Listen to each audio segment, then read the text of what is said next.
Jadi kesimpulannya energi dalam energi dalam suatu gas adalah 3/2 RT. Nah, kalau dari persamaan ini maka kita bisa dapatkan bahwa ternyata pergerakan partikel menimbulkan panas. Jadi energi kinetik itu pergerakan, T itu panas. Energi kinetik itu terkait dengan gerak, kinetik itu gerak, temperatur itu panas. Maka ternyata energi kinetik menghasilkan panas. Dan panas menghasilkan energi kinetik. Maka gerakan semacam itu disebut sebagai thermal motion. Thermal motion itu maksudnya adalah pergerakan yang diakibatkan oleh panas. Mari kita buktikan bahwa pergerakan menghasilkan panas. Sebetulnya, ini sih ya. Makin panas atau makin tidak panas? Makin panas. Panas. Berarti pergerakan adalah menimbulkan panas. Dan panas itu menimbulkan pergerakan. Kita buktikan caranya adalah ambil kacang hijau. Punya kacang hijau di rumah? Enggak punya, Pak. Ambil beras. Ambil beras, nggak usah banyak-banyak, sedikit aja. Tuang ke dalam air, ke dalam gelas diisi air. Atau jangan gelas panci, atau panci ya, panci dalam air. Lalu direbus. Nanti kan ada pergerakan. Berasnya bergerak-gerak. Makin panas, gerakannya makin cepat atau makin lambat? Makin cepat. Makin cepat. Pergerakan menimbulkan panas, panas menimbulkan gerakan. Makin cepat gerakannya makin panas, temperaturnya, kecepatannya makin tinggi. Maka agar reaksi bisa terjadi, kita perlu memanaskan. Jadi memanaskan akan menyebabkan reaksi berlangsung lebih cepat. Jadi ini adalah mengapa temperatur adalah faktor dari reaksi, kecepatan reaksi. Dasarnya ini. Oke, kita lanjutkan berikutnya. Ini rangkumannya. Nah, nanti kita akan mengenal istilah PRMS. RMS itu dikenal di sejarah Republik Maluku Selatan. Tapi di sini RMS bukan itu. RMS singkatan dari R-nya adalah root, ROOT, root, M-nya dari kata mean, dan S-nya dari kata square. Artinya apa? RMS, root mean square. Artinya apa?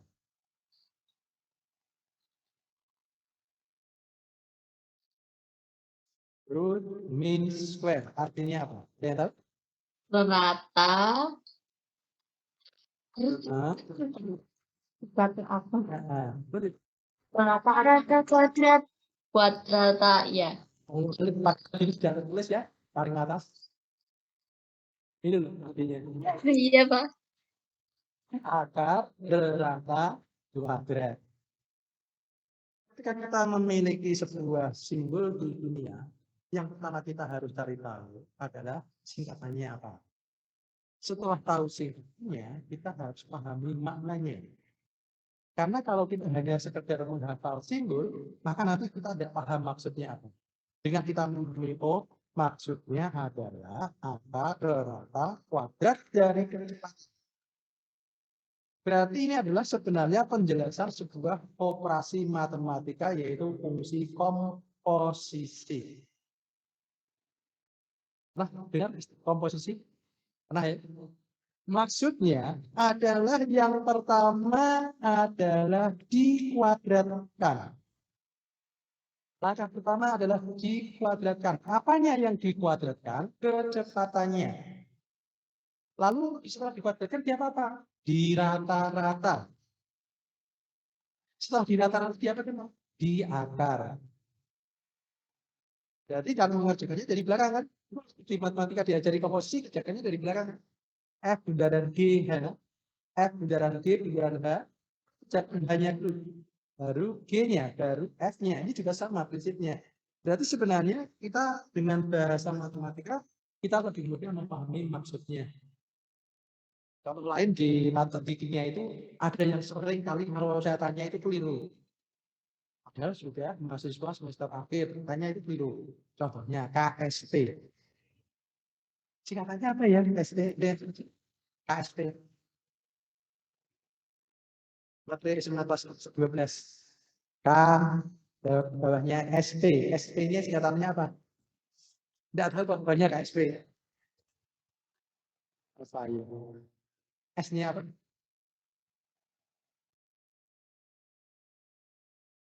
S-nya apa?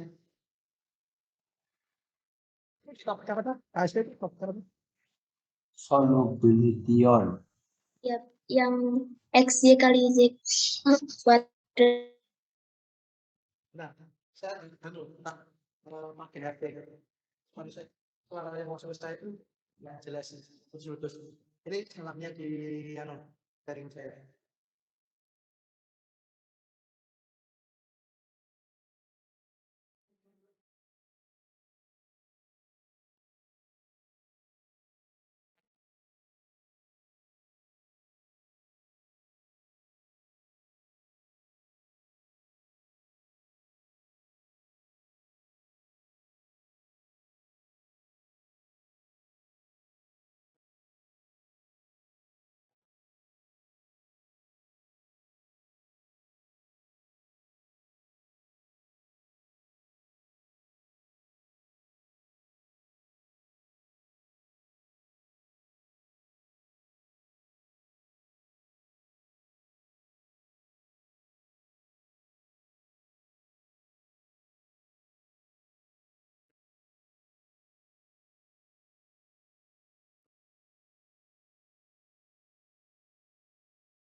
Berkas kan?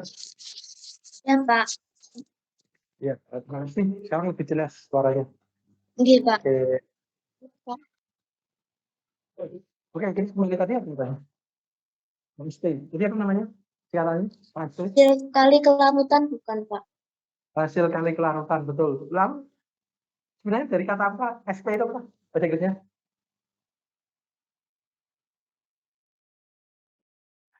Hasilnya adalah solubility. Ini bahasa Indonesianya adalah solubility adalah kelarutan. Dan P-nya apa? Produk. Produk, betul. Produk artinya apa?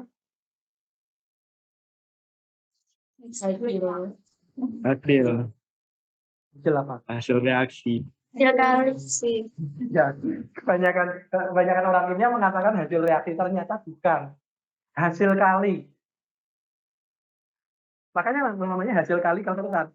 Karena produk itu adalah istilah matematika, bukan istilah fisika. Produk itu adalah pi. Kalau yang satunya namanya sigma. Kalau sigma adalah jumlah. Jadi kalau misalnya U1 tambah U2 tambah U3 itu namanya sigma. Tapi kalau U1 kali U2 kali U3 namanya produk. Jadi produk yang dimaksud bukan produk reaksi, tetapi adalah hasil kali. Nah, hasil kali apa? Kelarutan. Berarti maksudnya kelarutan dikalikan kelarutan. Maka jadilah KSP. Ya kan? Ngitungnya kan kelarutan ini kalikan kelarutan ini dipangkatkan sekian gitu kan. Maka namanya istilahnya adalah hasil kali kelarutan. Kebanyakan itu pada salah. Ketika saya tanya produk yang dimaksud apa itu salah. Mengiranya adalah produk reaksi, padahal bukan. Itu adalah produk istilah matematika. Oke, jadi RMS ini adalah istilah matematika. Root mean square. Berarti langkahnya adalah pertama semua kecepatan dikuadratkan dulu, lalu dihitung rata-ratanya. Rata-rata dari kuadratnya tadi. Setelah itu hasilnya diakar. Coba kembali ke soal yang tadi. V1-nya 3, V2-nya 4, P3-nya 6. Berapa VRMS-nya?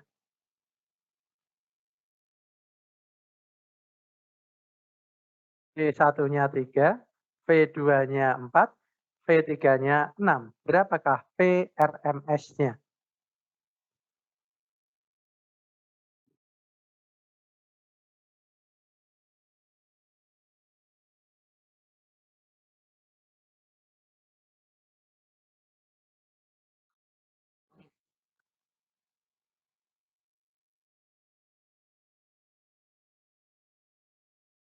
Jadi sudah itu kan adalah hasil perhitungan yang tadi tinggal diakar. Akar 61. Kok akar 61? Tadi hasilnya berapa? Masuk tadi hasilnya 61? 20, Iya, 20, Iya, akar 20,3. Ya, jadi jawabnya adalah akar 20,3. Kira-kira gampang enggak ngitung seperti itu? Gampang enggak? Gampang kan? Tapi pertanyaannya bagaimana kalau partikelnya ada 100? Gampang enggak? Enggak. Enggak gampang. Apalagi kalau partikelnya ada 1 juta. Susah kan? Partikelnya ada 1 juta. Satu partikel dikuadratkan ditambah sampai 1 juta partikel. Sebenarnya ngitungnya gampang, cuma karena kebanyakan jadinya susah kan? Susahnya bukan karena perhitungannya rumit, tapi karena yang dihitung terlalu banyak. Maka bagaimana caranya supaya ngitungnya lebih gampang? Nah, jadi ternyata matematika itu tujuannya mempermudah, bukan mempersulit. Nah, caranya begini. Tadi kan kita sudah punya nilai energi kinetik adalah setengah mv kuadrat. Dan bisa kita dapatkan lagi sama dengan 3/2 RT per NA. Ini sudah kita dapatkan dari persamaan sebelumnya. Ini tadi energi kinetik. Energi kinetik kan sudah kita dapatkan di sini.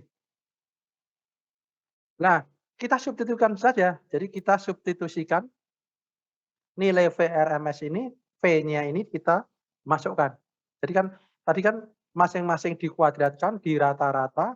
Rata-rata kan tandanya caping, lalu diakar. Ya sudah, kita masukkan saja substitusikan, maka kita dapatkan V kuadrat rata-rata adalah sama dengan 3 RT per MNA. Sama dengan 3 RT per M. Maka menghitung ini lebih mudah dibandingkan menghitung masing-masing dijumlah, dibagi, dan seterusnya. Karena kita hanya perlu tahu berapa sih temperaturnya. Lalu kita bagi dengan massa molarnya. Ini massa molar. Oke, sekarang kita coba.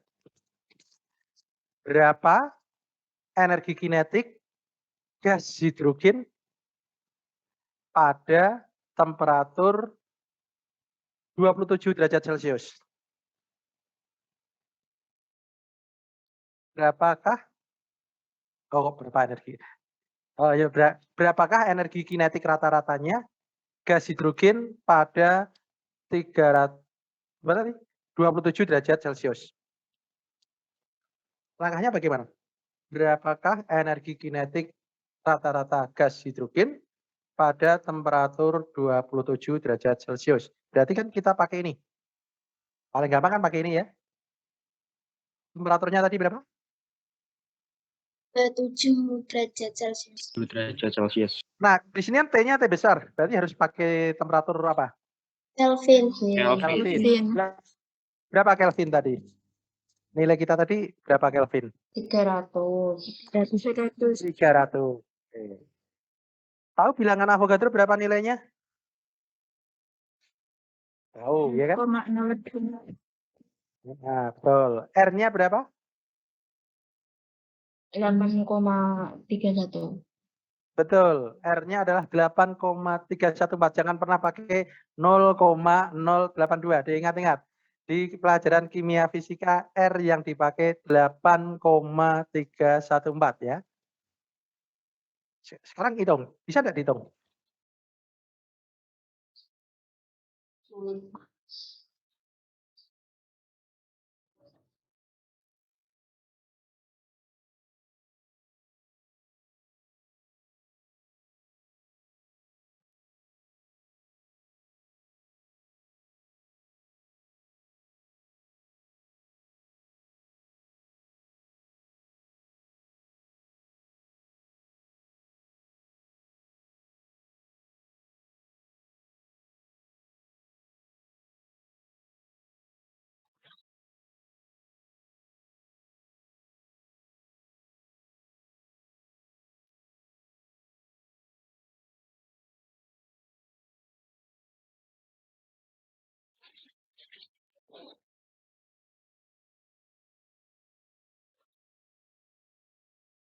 Hitung lagi. Bentuknya belum muncul.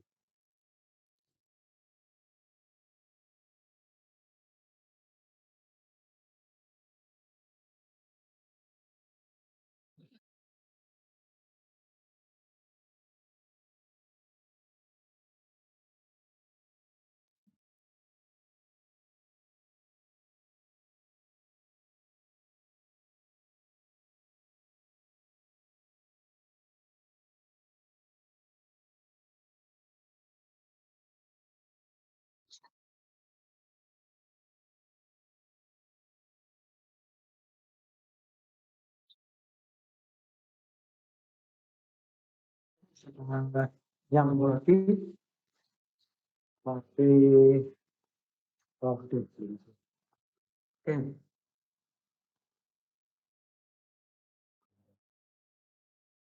Berapa nilainya? Mohon maaf Pak, belum itu Pak, belum share itu lagi PPT slide-nya. Aku saya Slide-nya belum muncul lagi Pak. Sudah, Roja. Aku Oh sudah ya? lihat ya coba. Nah. Aku tahu ya coba. Salah. Oh enggak. Ya, Yang muncul yang itu Pak, yang ke arah.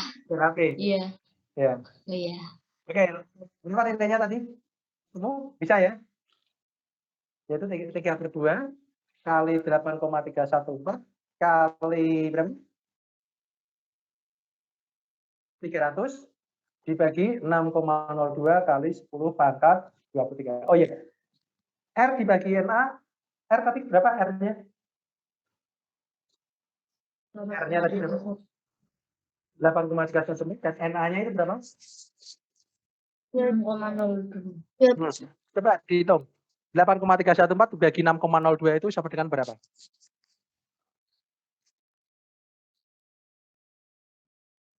Satu 1,38. Ya.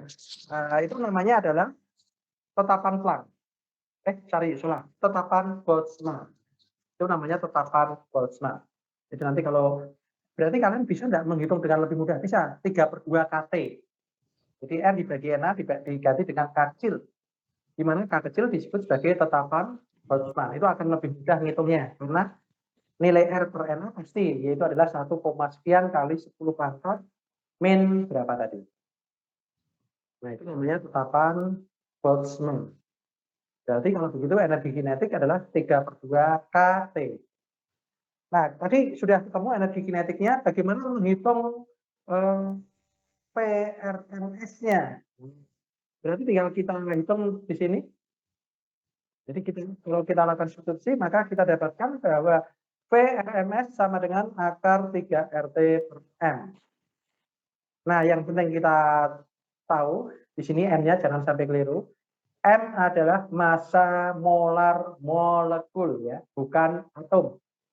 Hidrogen itu rumusnya apa? Gas hidrogen itu rumusnya apa? Ini suka salah ini.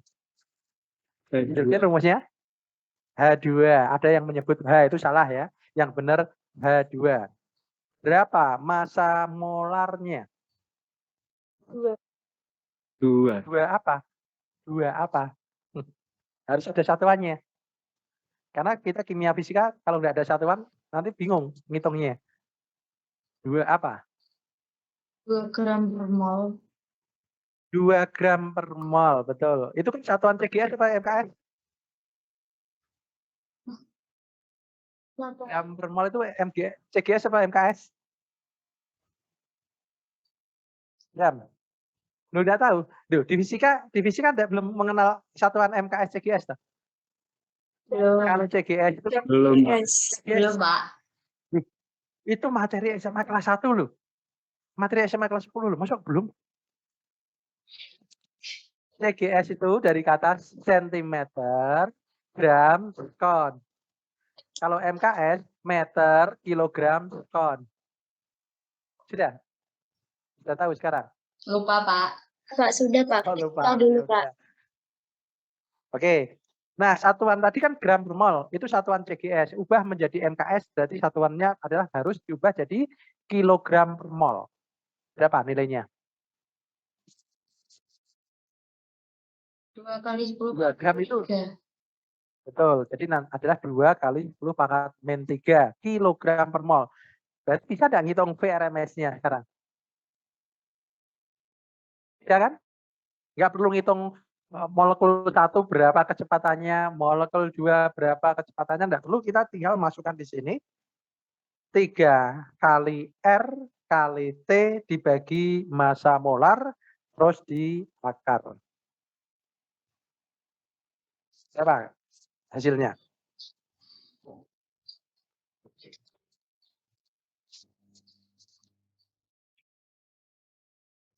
Satuannya apa? R itu satuannya apa ya? R.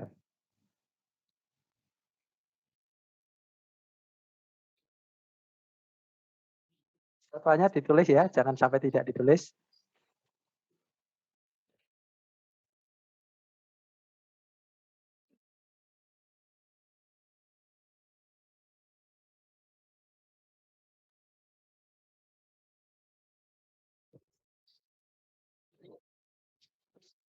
Boleh minta bantuan.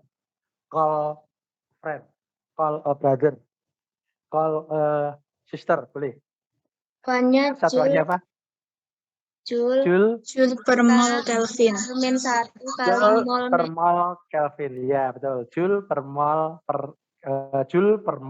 Kelvin atau Joule mol min 1 Kelvin min 1. Oke, ya. Nanti ketika menghitung satuannya dicoret-coret ya. Jangan lupa untuk dicoret-coret. Supaya apa? Supaya kita tahu ngitung kita sudah benar atau tidak. Tanpa satuan kita tidak bisa meng-cross check apakah hasil kita benar atau salah. Tapi ada satuan itu membantu kita, membantu keyakinan kita. Oh benar karena satuannya benar kok. Joule itu apa? Ayo, ada yang tahu? Joule itu apa kali apa?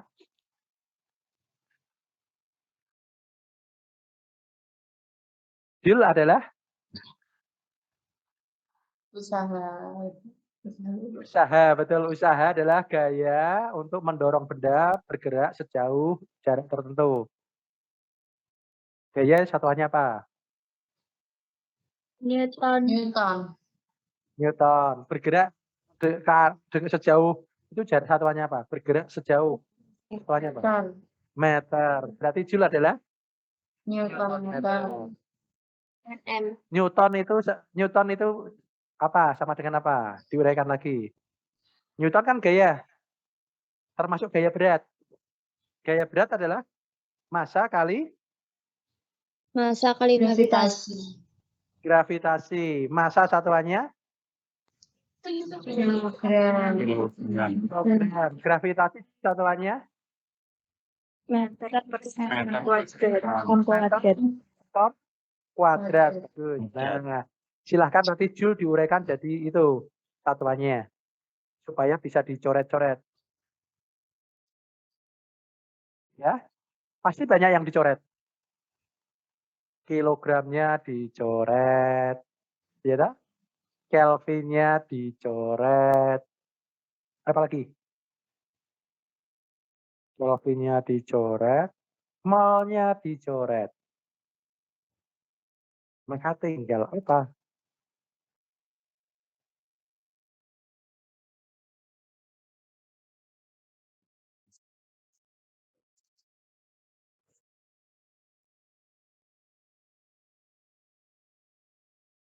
Ya, kamu?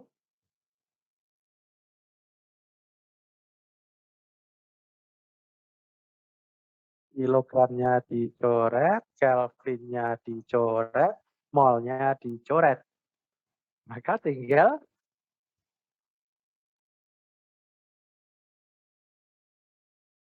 apa Mbak Rena? Kayaknya sudah selesai ini. Mas Tapi Aris, baik. yang coret-coretnya belum, Pak. Yang apanya? Yang angkanya belum. Bukan yang dicoret-coretnya, Pak. Yang satuannya. Oh, yang dicoret-coret. Oh, iya, yang saya perlukan satuannya.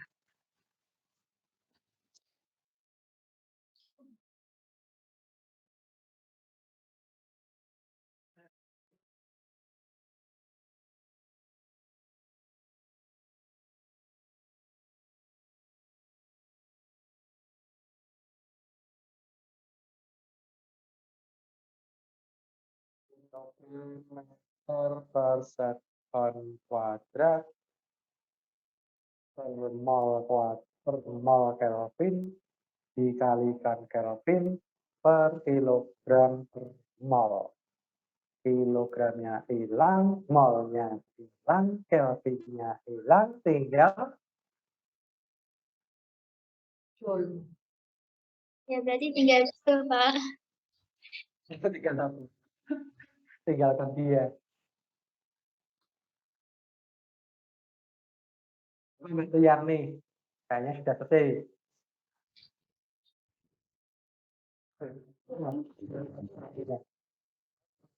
Tinggal nyoret itu, masa nggak kelihatan sih.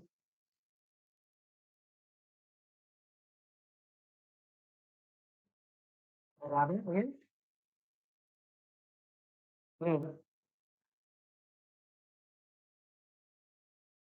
Tinggal nyoret aja. Kilogramnya dicoret, molnya dicoret, Kelvinnya dicoret, kilo. Berarti tinggal meter kuadrat per sekon kuadrat. Nah, kalau dia jadinya Meter per sekon. Meter. meter per sekon. Ya kan? Katanya meter per sekon kan? Iya. Iya. Hasilnya instan. Kecepatan itu mesti satuannya adalah meter per sekon. Tapi kalau ini satuannya gram, mol pasti tidak. Hasilnya salah. Makanya saya katakan di sini, ketika menghitung di kimia fisika, pastikan satuan itu kita tuliskan. Tujuannya apa? Agar ketika kita ngitung, kita bisa cross check. Ini yang saya itu sudah benar belum. Jadi kita punya kesadaran pribadi, oh ini salah, nggak usah nanya, Pak ini jawabannya sudah benar atau salah. Kalau satuannya benar, hampir bisa dipastikan ngitungnya benar. Kecuali kalkulatornya error. Itu caranya. Nah, di sini kita bisa menghitung PRMS dari gas hidrogen tadi ya, sudah ketemu. Berapa tadi hasilnya? Makanya. Ideal. 2 kali 10 pangkat min 3. Yang tadi, Pak, yang M. Angka berapa hasilnya? 2 kali 10. 2 kali 10 pangkat. Oh, 300-an ya. Sekitar 300-an ya. Oke. Sekarang kita ganti gas oksigen. Gasnya diganti oksigen. Kondisinya sama. Internet saya mau putus lagi. Sorry dulu, di kinetiknya berapa? Ya, energi kinetiknya. Saya sudah selesai. Ini nggak pakai orang-orang sudah selesai.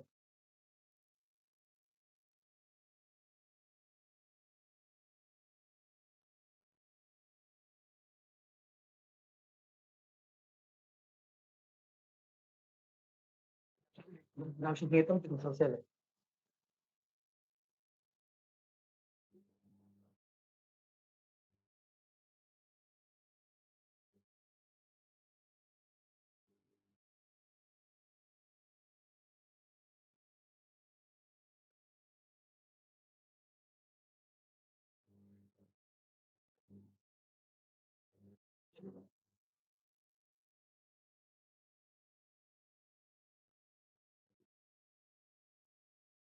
Ini ya, pakai ini, pakai K saja, K Boltzmann. Masih dihitung lagi? Nggak perlu dihitung, sama dengan tadi jawabannya. Kan sama dengan tadi kan, di sini. Tadi sudah ngitung. Waktu hidrogen energi kinetiknya sudah dihitung belum? Ya, Pak. Kan sama, tidak ada yang berubah. Oh, temperaturnya juga sama, ya kan? Makanya saya tidak perlu ngitung. Saya hanya tinggal menjawab sama dengan energi kinetik gas hidrogen. Izin Sekarang bertanya, Pak. pertanyaan ya, silakan. Berarti energi kinetiknya meskipun berbeda atom, itu kan tadi hidrogen sama oksigen. Kok sama Nah, energi kinetiknya? kan karena energi kinetik kan tidak bergantung pada massa, hanya bergantung pada temperatur. Selama temperaturnya sama, maka energi kinetik apapun adalah sama. Di sini apa? Di sini yang mencirikan dari atom tidak ada ya. R itu semuanya sama, molekul apapun R-nya sama, bilangan Avogadro molekul apapun sama, konstanta apapun ya sama kan. Temperatur yang membedakan cuma temperatur. Nah, ternyata temperatur yang kita gunakan kan sama tadi, yaitu sama-sama 30 Celcius. Berarti kesimpulannya energi kinetiknya adalah sama, nggak usah dihitung. Nah, pertanyaan berikutnya, berapakah PRMS gas oksigen pada temperatur 27 Celcius? Saya juga sudah selesai sekarang. 27 Celsius, Pak. Berapa? Sama. Tadi 27 yang soal pertama, Pak. Oh, tadi berapa? 37? 27. Dua- 27. Ya, pokoknya temperaturnya sama. Iya, temperaturnya juga sama. Dengan yang tadi. Sama juga, Pak. Sama. Baru saja jawabnya sama. Roja, Yakin Pak. sama? Sama. Yakin sama. Wong di sini Ya, ada kan M-nya. itu sama-sama O2, sama-sama 2, Pak. Nah, yang tadi kan hidrogen. Tadi kan hidrogen. Massa molarnya berapa hidrogen? Dia Sekarang tadi, oksigen. 2. oh iya. Ya, ding, sama pada beda ya. Loh, tapi kok Pak Cita sudah selesai? Ya, saya tahu caranya. Ya, kita sudah selesai.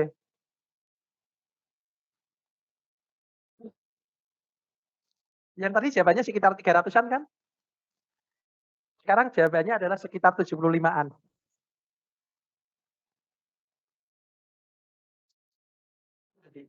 Nanti kan sekitar 70-an berapa?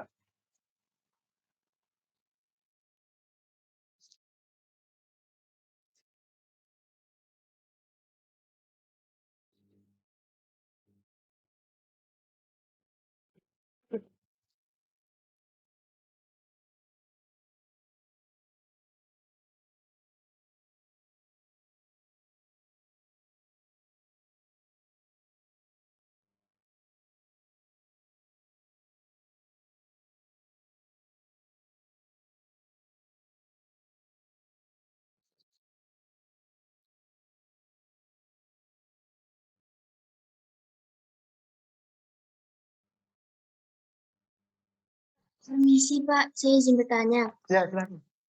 M itu, ya Pak, M itu tadi mol mol hidrogen begitu Pak, atau kan ada massa molekul relatif yang Massa Mn? molar. Massa molar itu seperti Mr, tetapi ada satuannya. Di level kan tidak ada satuannya. Iya, Kalau ini ada satuannya. Tapi angkanya sama. baik Pak. Itu massa molar oksigen. Oksigen rumusnya apa? 16, Pak. Oh, 16. Oksigen O2, 32, Pak. 32. 32 ya. Satuannya berapa? 32 apa? 32 kilogram. 32 kali 32. 10 pangkat 32 kali 10 pangkat min 3 kilogram Ya, kilogram per per mol. mol. Nah, itu M-nya. C-nya tidak berubah, R-nya tidak berubah, 3-nya juga tidak berubah.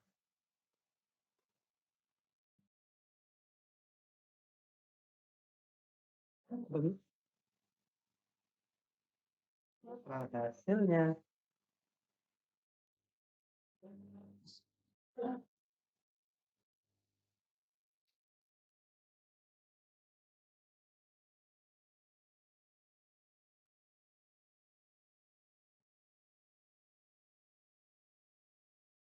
Maulidin sama Maulida.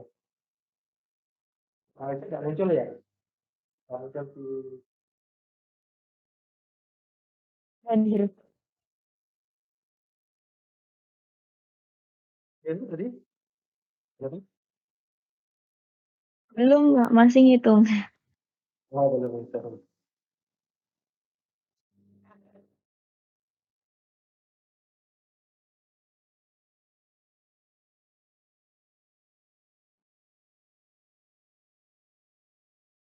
Nah, itu malah hilang. Tapi udah sering jawab. Gangguan sinyal udah, Mas. Belum selesai.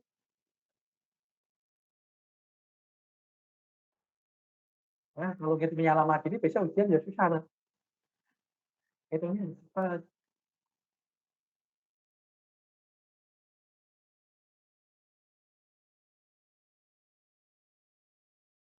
Ini diajari ngitung. Oh, Pak. Oh, oke. Ya udah, kita belajar dulu cara ngitung cepat. Cara ngitung cepat adalah ini caranya. Nah, buka dulu.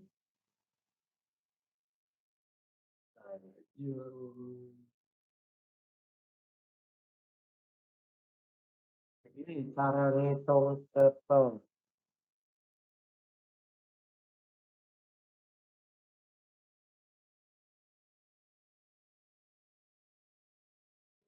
Ngitung cepat adalah buka dan tutup. Kemudian nanti kalkulator buka Google Spreadsheet. Tadinya buka Google Spreadsheet.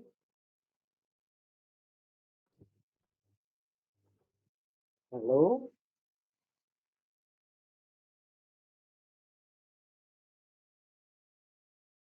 tulis T,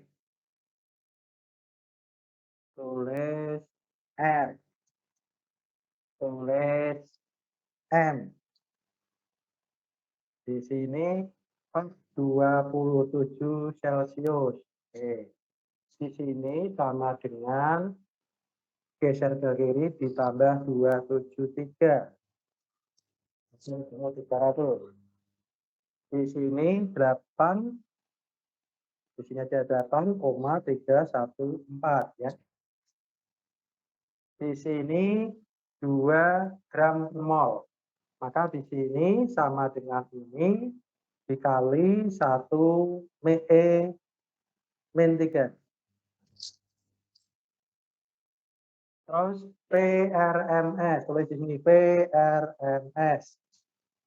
Sama dengan apa? Sama dengan SQRT. SQRT itu adalah artinya akar kali 3 kali R kali T per 2 per dalam kurung 2 kali M. Kurung tutup, kurung tutup. Ini adalah salah ya?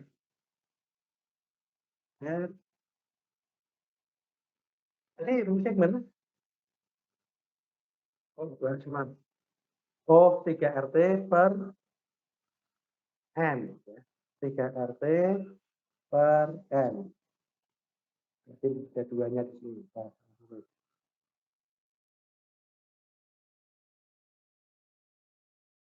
SQRT 3 kali R kali T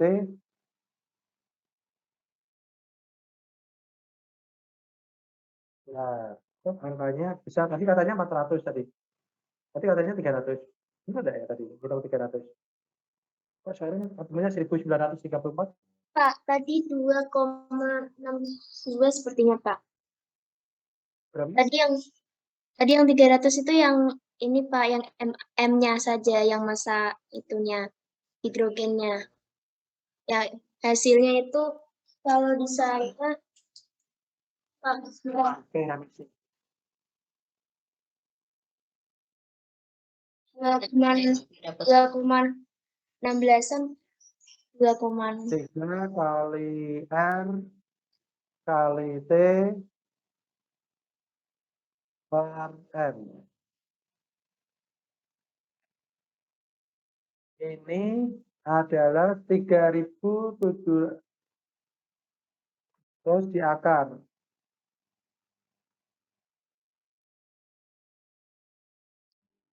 Dari 1934.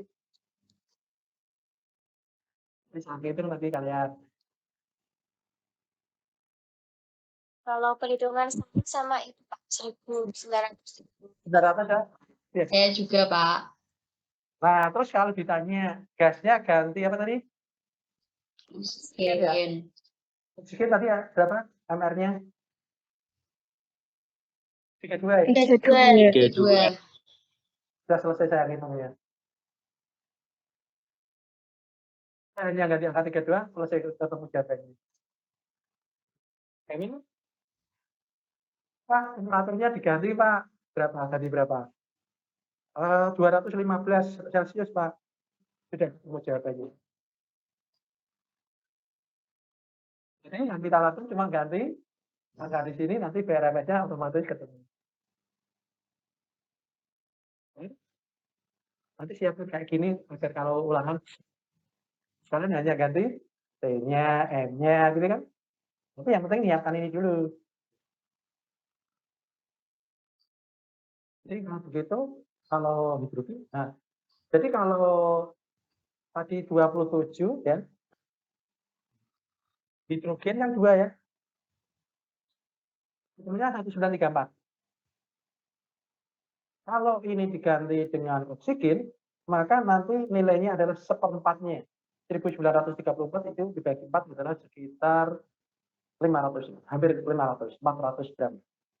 Oke, kita ganti. 183. 483. Kok bisa begitu?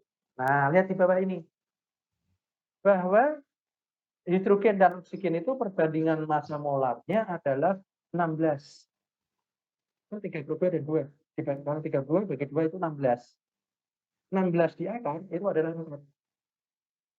Berarti kecepatan oksigen adalah 1/4 kali kecepatan hidrogen. Intinya yang lebih cepat hidrogen oksigen.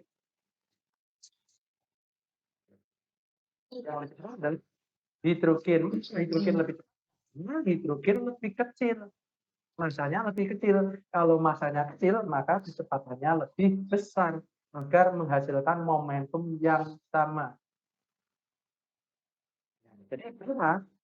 Ya sesuai dengan perbandingannya tadi, karena hidrogennya adalah 32, sementara hidrogennya adalah 2, sementara oksigennya adalah 32, maka perbandingannya adalah 32 banding 2 adalah 16 di akar sama dengan 4. Jadi hidrogen dan oksigen kecepatannya adalah berbanding 1/4.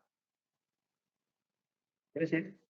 Jadi tentang itu kalau kalian sudah menghitung, maka saya hanya pinjam hitungan kalian. Bagi 4 saja selesai. Kan saya nanya, kecepatan hidrogennya, kalian sudah gitu, angka hitungan itu kalau benar, maka oke, bagi 4 saja selesai. Makanya saya bilang, saya sudah selesai, karena saya hanya membagi 4 hitungan kalian. Nah, itu caranya jadi guru supaya kelihatan pintar di hadapan muridnya. Nah, gitu, karena menurut pengalaman gitu ya. Oke, kita lanjutkan. Juga harus terlihat pintar di hadapan murid kalian nanti, biar kelihatan wibawanya. Kalau gurunya kok ngitungnya kesuwen kan ya, guruku ngitungnya kesuwen ngono kok. Oke, kita lanjutkan. Jadi ini tadi ringkasannya ya, hanya ringkasan saja sebenarnya. Lalu kita akan lanjutkan bagaimana dengan distribusinya. Maksudnya distribusi itu sebaran dari kecepatannya. Nanti ada perhitungannya cukup panjang, pakai diferensial dan integral, dan seterusnya. Kita lewati aja karena sudah dibahas di matematika kimia. Kita langsung to the point menuju sini. Menuju sini. Hasil akhirnya ini. Jadi distribusi Maxwell akan menghasilkan persamaan seperti ini. Cara ngerjakannya bagaimana? Cara Masih Pak, masih di spreadsheet Pak. masih di, oh iya masih di spreadsheet. Oke. Ganti dulu. Balik di protokol. Oke. Jadi tadi ada langkah panjang. Bukan berarti langkah panjang itu tidak penting, tapi cukup dipahami alurnya saja. Tidak usah sampai harus paham secara detail matematikanya. Yang jelas kita sudah pelajari di diferensial dan integral. Untuk lebih memahami tentunya kita baca kembali diferensial integral, nanti kita bisa lihat di sini di integral improper. Jadi ini bahasanya di integral improper. Kemudian kalau ini bahasanya di diferensial integral. Nah, kita dapatkan hasilnya ini dan kalau digambarkan menjadi begini. Nah, yang penting di kuliah ini bukan gambarnya api yo, tapi kita membaca grafik. Jadi kan grafik ini. Ini adalah grafik distribusi Maxwell untuk nitrogen ya, untuk gas nitrogen.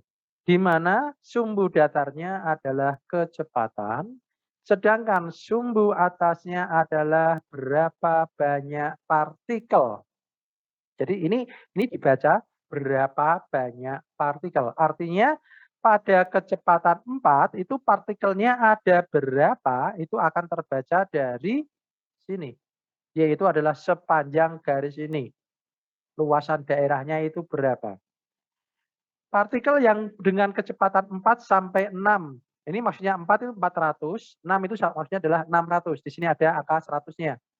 Berapa partikel yang memiliki kecepatan 400 sampai 600? Maka kita tarik garis vertikal ke sana, kita tarik garis vertikal ke sana, kita harus. Maka luas daerah itulah banyaknya partikel yang memiliki kecepatan 400 sampai 600. Bisa dipahami? Persis pelajaran apa? Di SMA? Integral. Integral. Ya. Persis integral kan? Integral kan menghitung luas daerah di sini. Nah, jadi kalau ditanya berapa partikel yang kecepatannya 0 sampai 200 meter per sekon pada 300 Kelvin. Berarti kita ambil kurva 300 Kelvin. Lalu kita buat garis di 200. Maka daerah ini yang mirip segitiga inilah banyaknya partikel. Kalau ditanya ada berapa persen, maka kita harus menghitung luas daerah ini dibagi dengan luas totalnya. Ada yang tahu cara menghitung luas daerah ini? Caranya bagaimana? Berapa luas daerah ini? Cara ngitungnya bagaimana? Ini bentuknya bukan segitiga ya. Ada melengkungnya. Caranya, buat grafik ini, di print di kertas. Setelah di print di kertas, dipotong. Ini dipotong. Potong, gunting, terus digunting. Jadilah bentuk gunung ini. Jelas? Terus yang angka 2 dibuat garis datar. Dipotong juga. Jadi ada berapa potongan? 2 ya. Potongan kecil dan potongan gunung yang besar. Terus semuanya ditimbang. Loh kok ditimbang Pak? Iya ditimbang. Berapa gram? Lalu potongan besarnya diambil, dilihat lagi berapa gram.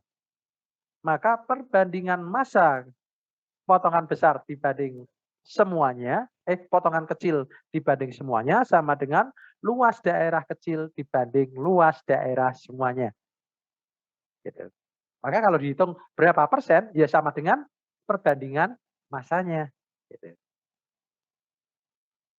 Mengapa? Karena menghitung luas seperti ini susah. Bentuknya tidak datar, tidak rata. Maka cara pendekatannya adalah dengan cara ditimbang. Itu yang pelajaran biologi loh itu. Pelajaran biologi begitu caranya. Di biologi. Jadi misalnya hitung luas daun. Loh, daun kok dihitung luasnya? Bisa enggak menghitung luas daun pisang? Luas daun pisang untuk menghitung berapakah jumlah fotosintesis per meter persegi. Berapakah? Caranya adalah ambil daun pisang, lalu daunnya tok saja, pelepahnya dibuang, ditimbang. Semua daun pisang itu ditimbang, lalu buat potongan 1 sentimeter persegi. Ditimbang. Maka perbandingan seluruhnya dibagi massa 1 sentimeter adalah sama dengan luas dalam satuan sentimeter persegi. Saya menggunakan ini dari ilmu biologi tadi. Tanya lagi, cara ngitung jumlah rambut di kepalamu bagaimana? Saya bingung. Bisa enggak dihitung? Bisa. Ini saya pakai cara biologi juga. Gimana cara menghitung jumlah? Ada yang tahu? Ada yang tahu tekniknya? Ada yang mau menjawab? Cara menghitung jumlah rambut di kepala. Ditimbang lagi, Pak. Caranya adalah semua rambut dipotong, ditimbang, lalu ambil katakanlah 100 rambut, ditimbang. Maka massa dari seluruh rambut dibagi massa 100 rambut, dikalikan 100, itulah jumlah rambut kita. Gimana? Berarti yang 100 rambut itu dihitung manual, Pak. Iya, terserah kalau mau 100 kan enggak terlalu capek ya 100 ya. Ya kalau enggak mau 100 ya 50. Tapi syaratnya rambutnya adalah panjangnya sama. Nah kalau rambutnya enggak sama bagaimana? Nah, enggak bisa pakai cara itu. Lalu bagaimana kalau enggak bisa pakai cara itu? Caranya kepalanya itu digambar pakai garis, nanti hitung luas kepalanya yang berambut. Lalu buat kotak 1 sentimeter persegi di kepala, potong seluruh rambut di kotakan itu, nanti jadinya pita. Nanti dihitung ada berapa rambut dalam 1 sentimeter persegi. Lalu kalau begitu total rambut adalah sama dengan dikalikan luas kepalanya tadi. Ya itu teknik. Tapi sebenarnya ada cara yang lebih gampang. Caranya gambar di Corel Draw. Jadi gambar ini taruh di Corel Draw. Lalu Corel Draw suruh ngitung ada berapa piksel, Corel Draw dengan cepat akan ngitung ada berapa piksel. Sudah ketemu jawabannya. Maka itulah teknik yang sekarang digunakan di komputer. Jadi di komputer itu adalah menghitung luas adalah dengan cara menghitung banyaknya piksel.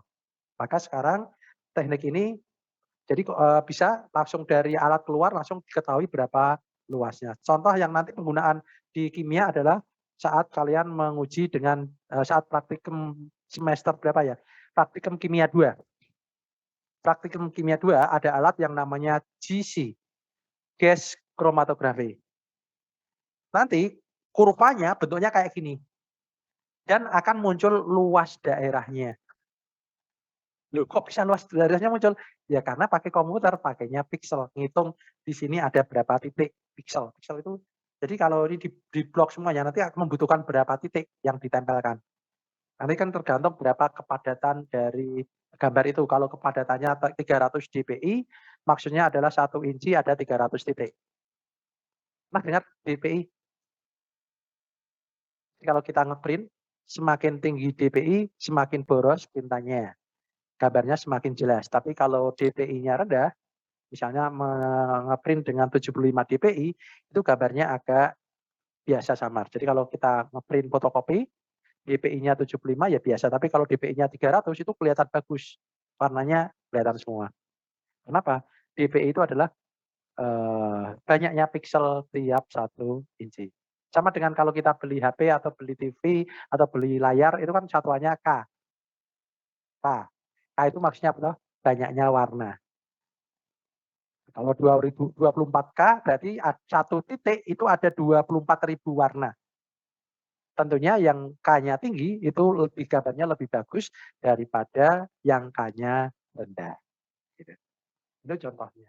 Loh, kok kemana-mana? Ya enggak apa-apa, biar paham hal lain.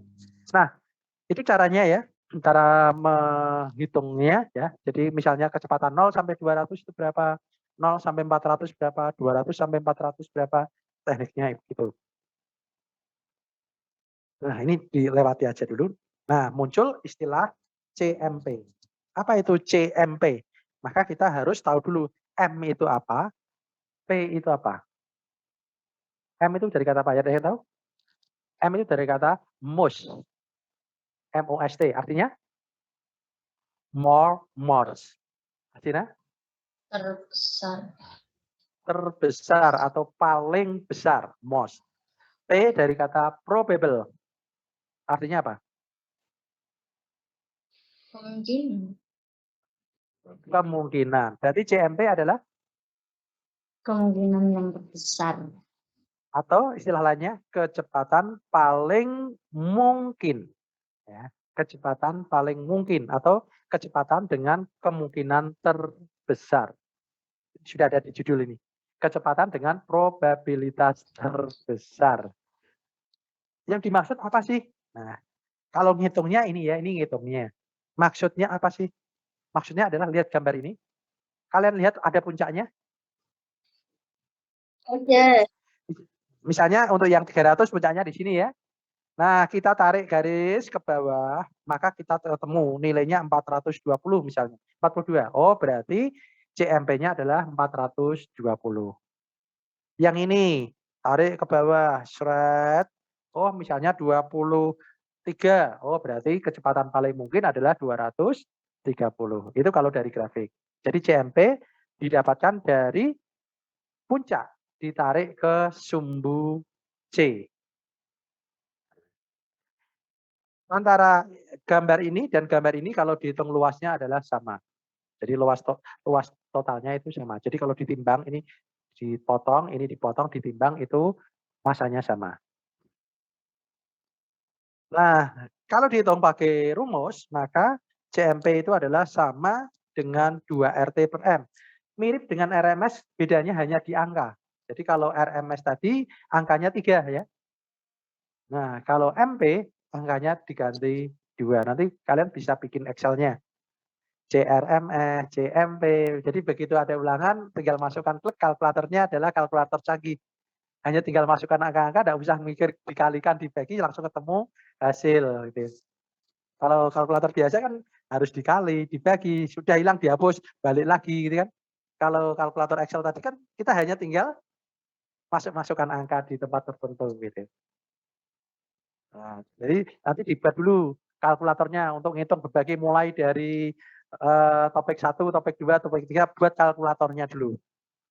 Boleh satu kelas bekerja sama, Pak, yuk kita bikin kalkulator bareng, langsung koreksi bareng-bareng, dicoba. Tidak apa-apa, bagus.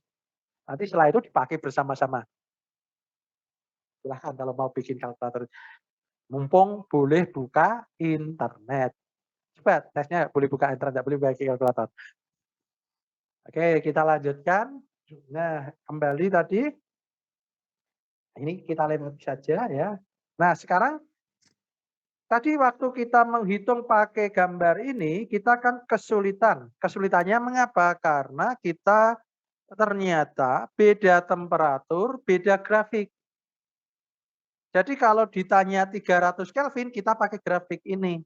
Kalau 100 Kelvin, kita pakai grafik ini. Berarti kan kita harus punya banyak grafik, benar ya? Untuk temperatur 300, temperatur 100, nanti tanya lagi temperatur 500. Berarti kan grafiknya beda-beda. Maka kita bisa ganti distribusi Maxwell untuk energi kinetik. Karena tadi energi kinetik tidak bergantung pada, ini tadi tidak hanya temperatur tapi juga gasnya. Ini hanya untuk nitrogen. Nanti kalau gasnya diganti hidrogen, gambarnya harus diganti lagi. Tidak boleh gambar yang sama. Artinya setiap unsur akan punya grafik bermacam-macam. Sudah unsurnya macam-macam, temperaturnya macam-macam. Maka kita coba sederhanakan, nggak usah ngitung kecepatan. Kita hitung saja energi kinetik. Kalau energi kinetiknya ketemu, kecepatannya bisa dicari. Karena EK sama dengan setengah mv kuadrat. EK sama dengan setengah mv kuadrat. Jadi kalau EK-nya ketemu, V-nya pasti ketemu. Benar nggak? Karena V bisa dihitung dari EK. Nah, di sini hanya bergantung pada temperatur, di sini tidak disebut gasnya apa. Artinya ini berlaku untuk semua gas. Kalau gambar yang tadi, hanya berlaku untuk gas nitrogen. Nanti gasnya ganti hidrogen, beda lagi. Gasnya ganti oksigen, beda lagi. Kalau yang ini, apapun gasnya, hasilnya sama. Jadi langkah panjang ini adalah tujuannya membuat grafik. Nah, kita pakai grafiknya tok. Nggak pakai ngitungnya ini ya. Kita pakai grafiknya tok. Nah, caranya juga hampir sama dengan tadi. Saya ingin menghitung berapa partikel yang energi kinetiknya kurang dari 5 kali 10 pangkat min 21 Joule. Berarti kan saya tinggal tarik garis ke sana, 5, seret, lalu kita potong. Maka kita hitung berapa luas daerah ini. Misalnya ini, ada sebuah reaksi energi aktivasinya adalah 10 kali 10 pangkat min 21 Joule. Berapa persen hasil reaksinya? Ada sebuah reaksi memiliki energi aktivasi adalah 10 kali 10 pangkat min 21 Joule. Berarti maksudnya di sini, energi aktivasinya di sini. Pertanyaannya berapa persen produk reaksinya? Bisa enggak diramalkan? Bisa. Yaitu produk reaksinya adalah partikel yang memiliki energi kinetik lebih dari energi aktivasinya. Jadi partikel-partikel yang lemot, yang males-malesan, yang energinya sedikit, tidak akan menjadi produk. Yang bisa menjadi produk adalah yang memiliki energi kinetik lebih dari energi aktivasinya. Berarti tinggal kita garis ke sana, kita hitung luas daerah yang di sini, dibagi seluruhnya, ketemu berapa persen hasilnya. Secara teori. Terus kalau dipraktekkan hasilnya bagaimana? Lebih sedikit lagi, bukan lebih banyak. Kenapa? Karena walaupun energinya cukup, belum tentu menghasilkan reaksi. Betul tidak? Bahwa reaksi selain ditentukan oleh kecepatan molekul, tetap juga ditentukan oleh apa? Keefektifan tumbukan. Jadi misalnya ada 2 orang bergandengan. Ada orang lari kenceng, tapi yang ditabrak bukan gandengannya. Bisa putus tidak gandengannya? Susah. Nabraknya cuma di samping kanan. Paling munteng toh. Munteng itu muter toh. Tapi gandengannya tidak lepas. Maka tidak akan terjadi reaksi. Jadi walaupun energinya cukup, belum tentu menghasilkan reaksi karena numbuknya belum tentu tepat pada ikatan. Maka teorinya segini, hasilnya lebih sedikit lagi gitu. Tapi setidaknya kita bisa meramalkan. Kalau diramalkan hasilnya sangat sedikit, ngapain dilakukan kan gitu ya. Karena realitanya pasti lebih sedikit lagi gitu. Oh ternyata nggak menguntungkan. Kalau ternyata memproduksi ini hasilnya nggak bagus, hasilnya sangat sedikit. Ya kalau dijual mahal laku enggak? Nggak laku, ya percuma kalau begitu. Dijual mahal laku, ada yang nyari kok, ya udah kita produksi. Maka nanti jadi bahan kimia yang mahal. Maka ada bahan kimia mahal, ada bahan kimia murah. Dasarnya apa? Ya tadi, salah satunya adalah tingkat keberhasilan reaksi, rendemennya tinggi atau rendah. Oke, masih sulit kan? Masih ini sulit. Kenapa? Ngitung luas lagi kan? Pakai komputer gampang. Nah, kalau nggak pakai komputer Pak, susah Pak. Maka saya harus motong dan seterusnya. Ya udah, tenang, nggak usah khawatir. Nah, disediakan yang ini. Nah, sekarang ganti yang ini. Bedanya dengan apa tadi? Bedanya adalah sekarang cara ngitungnya gini. Saya mau yang memiliki energi 0 sampai 5. 0 sampai 5. Caranya bagaimana? Tarik 5, tarik ke sana. Sudah ketemu itu jawabannya. Nggak usah ngitung luas. Saya pengen 5 kali 10 pangkat min 21. 5 tarik ke atas, terus tarik ke sini. Ketemunya berapa? 0,08 misalnya. 0,08. Oh berarti hasilnya 8%. Sudah. Nggak usah ngitung ini luas ini, dibagi ini. Ini cukup tarik ke atas, tarik ke samping, itulah jawabannya. Nah, di komputer kira-kira pakai yang mana? Menurut kalian, di komputer itu kira-kira pakai yang mana? Pakai ini atau pakai ini di komputer?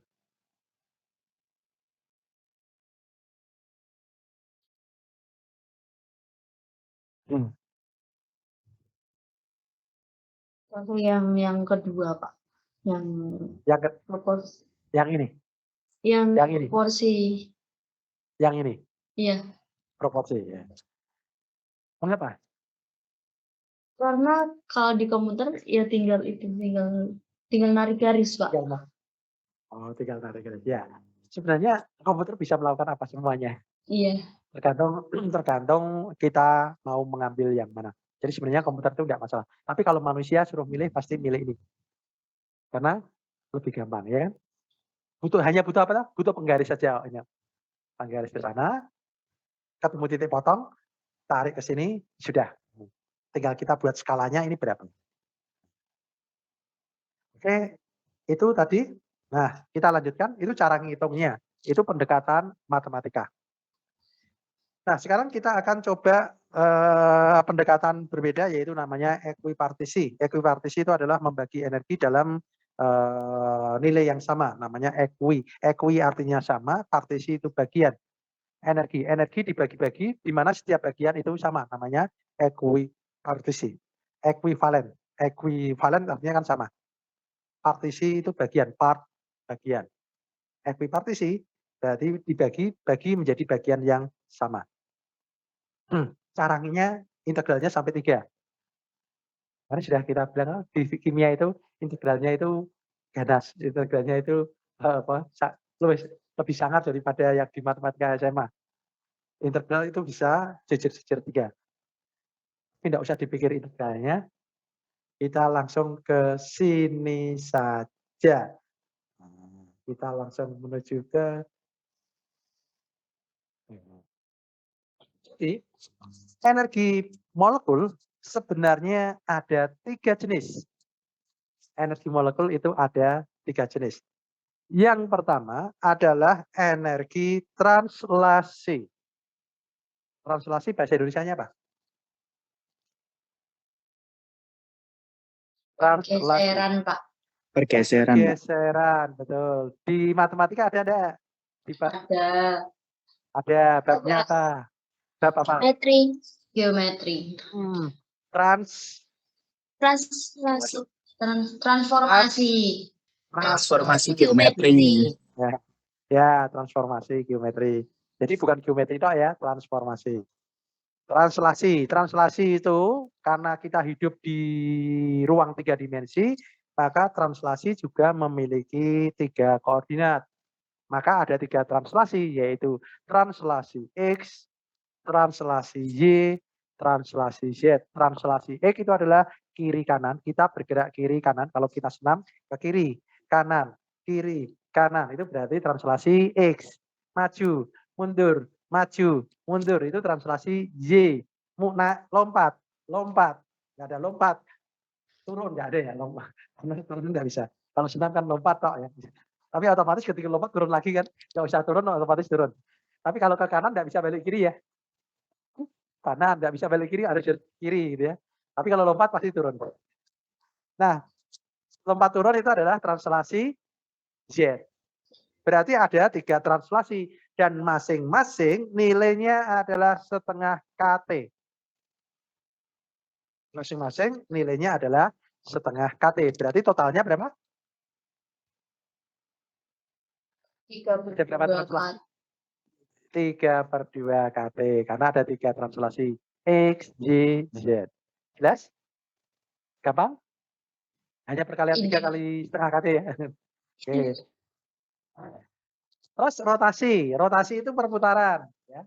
Lihat, saya bawa spidol ini. Ini spidol. Rotasi itu begini. Ini rotasi. Lihat tidak ya? Ini rotasi ya. Ini rotasi. Bisa juga begini.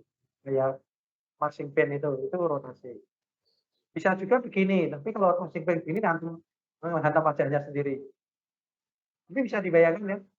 Ada berapa rotasi? 3. 1, 1, 2, 3. Nah, perhatikan. Ini bentuknya apa? Ketika dirotasi kalian melihat bentuk apa? Bentuk yang dihasilkan. Tetap seperti itu. Tetap, ya. Bentuknya tetap kan? Kalau ini diputar dengan cepat, bentuknya apa? Lingkaran. Lingkaran, bagus. Kalau diputar begini dengan cepat, bentuknya apa? Itu Apa? Itu apa? lurus Ya, lingkaran juga. ya kan, tapi ada Berarti dari lingkaran juga kan? ya. Lingkaran yang menghadap kalian, ini lingkaran yang memotong kalian. Kalau kalian apa? Berarti kesimpulannya ada 2, bukan ada 3. Karena lingkarannya persis sama. Ini lingkaran tadi dihitung 1, kan sama. Sedangkan yang satunya lagi membentuk garis itu 1. Berarti ada berapa rotasi? 2 rotasi, ya. Jadi ada 2 rotasi. Mengapa? Karena linear, ini garis lurus linear. Jadi kalau linear itu ada 2 rotasi. Nah, kalau begini, ini lihat. Ini tidak linear kan membentuk huruf P. Rotasi yang pertama adalah begini. Bentuknya apa ya? Segitiga. Segitiga. Lingkaran. Yo, bukan. Ini adalah yuyu. Berbentuk yang 2. 2 buah kerucut, ya. 2 buah kerucut yang bertemu di puncak. Benar, 2 buah kerucut. Kalau rotasi begini, banyak. Kerucut. Kerucut. Iya. Terus yang ketiga begini, modelnya begini. Bentuknya apa? Lingkaran. Lingkaran. 3. Ada 3. Tuh.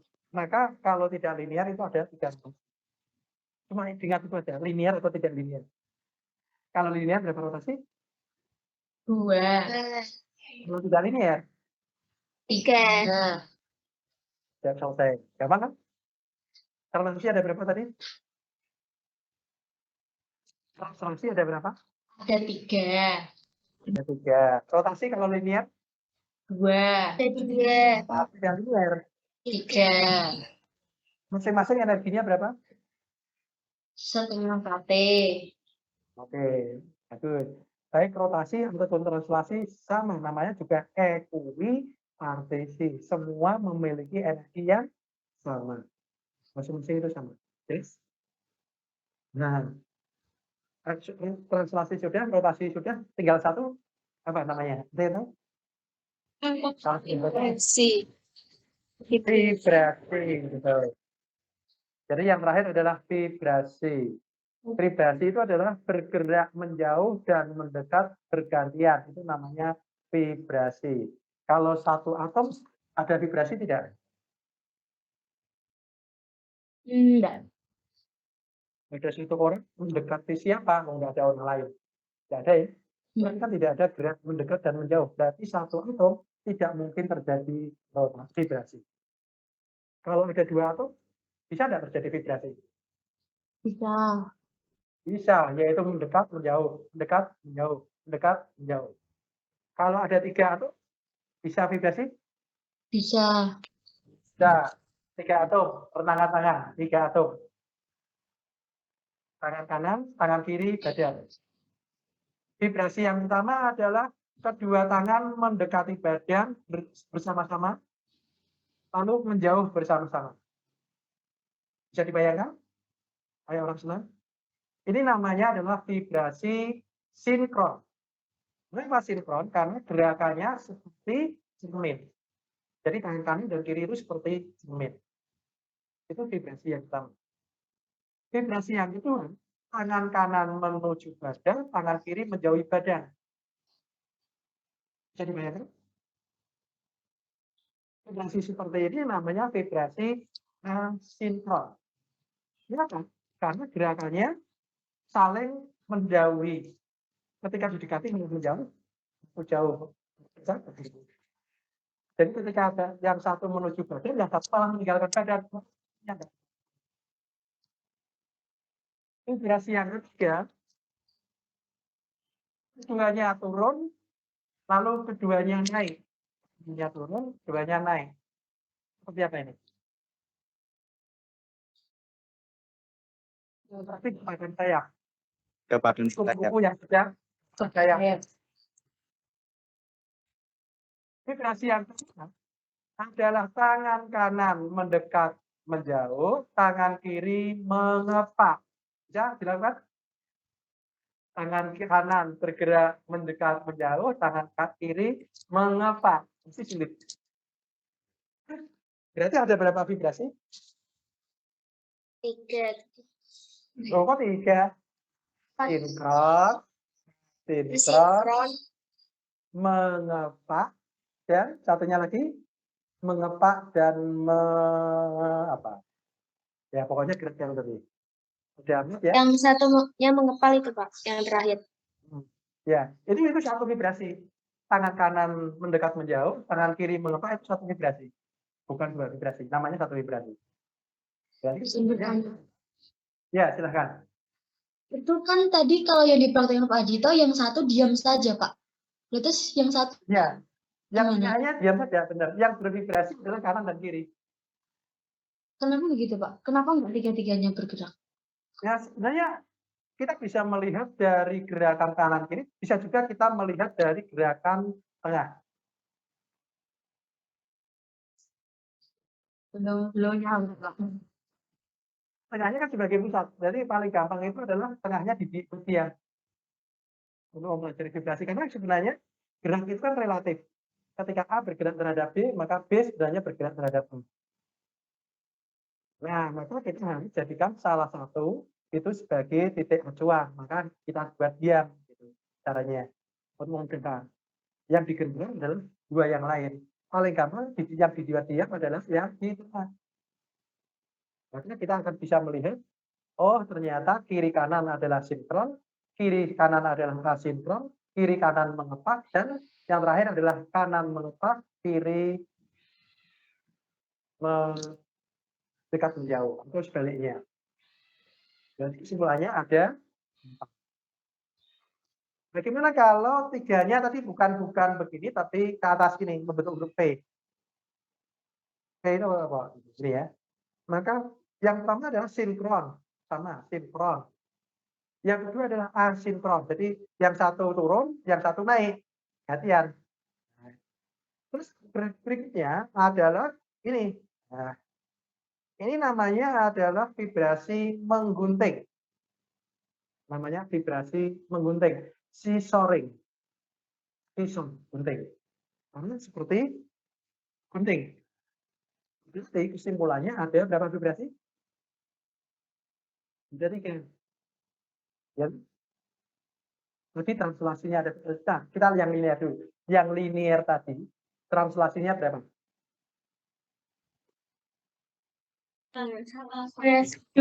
Dua. Translasinya 3. Ya. Rotasinya berapa? 2. 2. Vibrasinya berapa? 4. 4. Totalnya berapa? 4, 3, 2, 7, 9. 9. Sekarang yang bentuk V. Berapa translasinya? 3, berarti 12. Rotasinya? 12. Loh, bentar, rotasinya berapa? Translasinya berapa? Tadi 3. Rotasinya berapa? Rotasi tadi yang mana ya Pak? Yang terakhir. 3. Bentuk V. Rotasinya 3. Vibrasinya berapa? 4. Vibrasinya 4. bentuk V. Vibrasinya berapa? Vibrasinya ada? Berarti totalnya berapa? Totalnya? 11. 9. 3. Iya. Berarti kesimpulannya totalnya sama tidak? Antara yang linear dan tidak linear sama. Sama. Ternyata yang membedakan cuma rotasi dan vibrasinya, ya kan?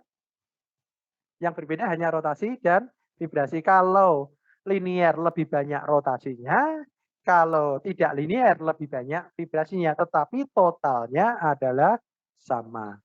Jadi H2O itu bentuknya V atau linear? V. V. V. Berarti H2O itu berapa translasi? 3. 3. Si? 3. 3. Tuh. 3. Oh iya, benar. Ya, Berapa benar. vibrasi? Berapa vibrasi?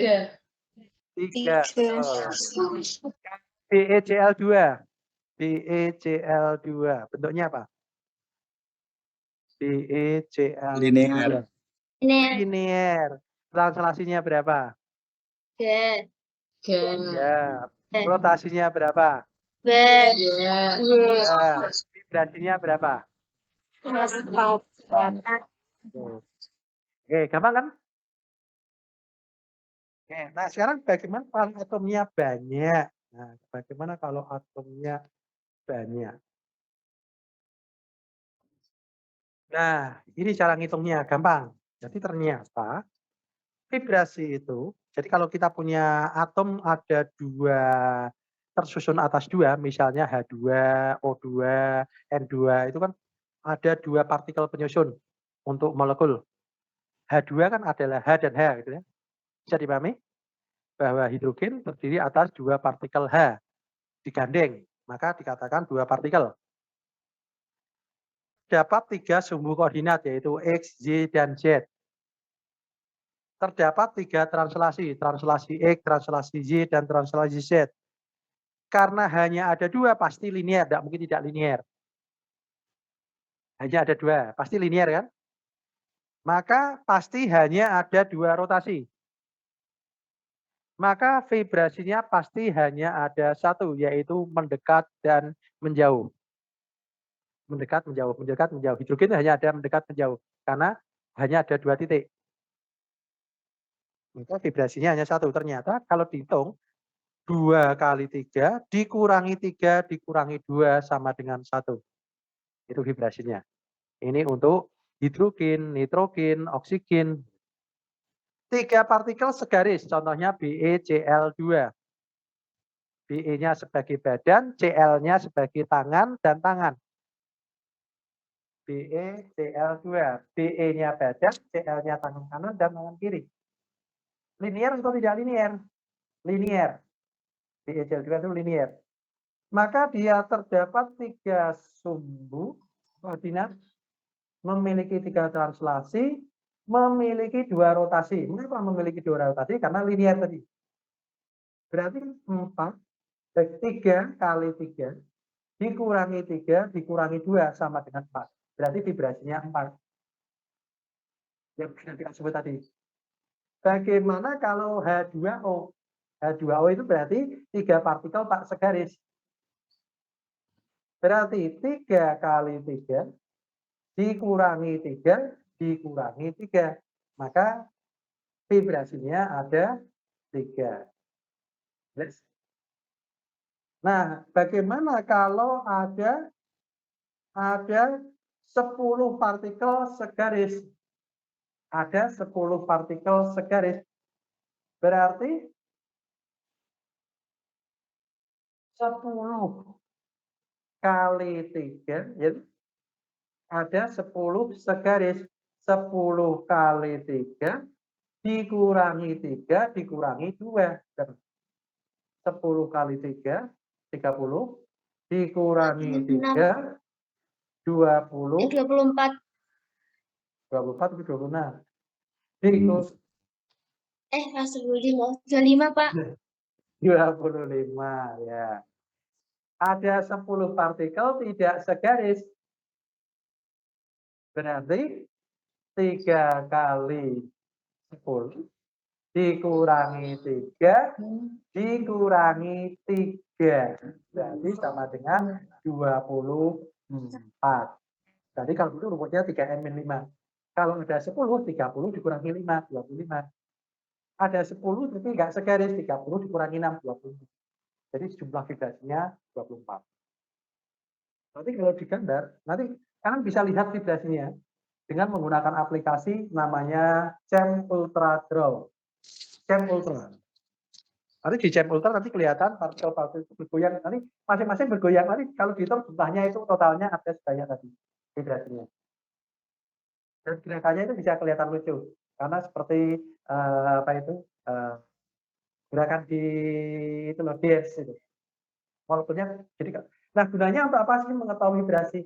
Nah, jadi mengetahui vibrasi itu sangat penting. Kenapa? Karena kalau kita bisa mengidentifikasi spesifik vibrasi itu, kita bisa mengetahui itu seperti apa. Contohnya, ketika bergetar pada bilangan gelombang atau panjang gelombang 300 meter, maka itu adalah vibrasi OH. Jadi O dan H itu kalau bergetar itu terbaca di frekuensi dengan bilangan gelombang sekitar 300. Kalau di 1700 di 3400 tadi. Kalau di 1700 itu adalah ikatan C dan O double rangkap 2. C dan O rangkap 2. Cara pembacaan ini nanti akan muncul di mata kuliah instrumen lagi. Bukan di mata kuliah penentuan struktur molekul. Coba dilihat di KRS. Ada enggak penentuan struktur molekul yang mengampu kalau tidak Bu Nani adalah Pak Harjono atau Pak Dante, dosen organik. Nanti akan diajari menghafal angka. Kalau 3.500 itu angka ini 7.700 itu ini. 7.700 kok tidak muncul lagi di sini, berarti yang ini. Jadi ada, karena yang namanya gelombang itu ada yang namanya gema. Tahu gema enggak? Jadi kalau kita berbicara di depan goa, berteriak di depan goa, kita akan mendengar suara kita balik, benar enggak? Ya. Betul. Nah di dalam pelajaran kimia itu disebut sebagai overtone. Overtone itu gema sebenarnya. Jadi ketika ada gelombang inframerah dilewatkan pada molekul, semua molekul itu bergetar karena mengalami resonansi. Jadi semua ikatan itu bergetar. Tetapi getarannya itu beda-beda. Sama seperti kalau kita menggetarkan garpu tala di dekat gitar. Masing-masing senar akan bergetar tapi akan menghasilkan nada yang berbeda. Benar atau salah? Nah, kita mengidentifikasi molekul berdasarkan nadanya, kira-kira begitu. Jadi kalau orang seni itu mendengarkan nada nada do, nada re. Tapi kalau orang kimia, ini ikatan CO, ini ikatan CH dan seterusnya. Nanti bukan terdengar suaranya, tapi tergambar. Jadi jadinya grafik nanti. Munculnya sebagai grafik. Nah, itu dasarnya itu di sini. Jadi kalau kalian pahami betul dasarnya, nanti waktu PSM akan lebih mudah memahaminya. Nantinya bukan hanya sekedar menghafal angka-angka. Dulu saya tahunya menghafal angka, karena dulu saya tidak belajar ini.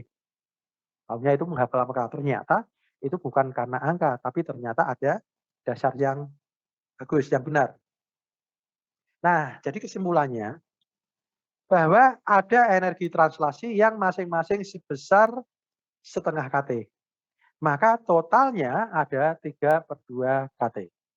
Ini cara ngitungnya, karena translasi adalah pergerakan, maka menurut fisika setengah mv kuadrat.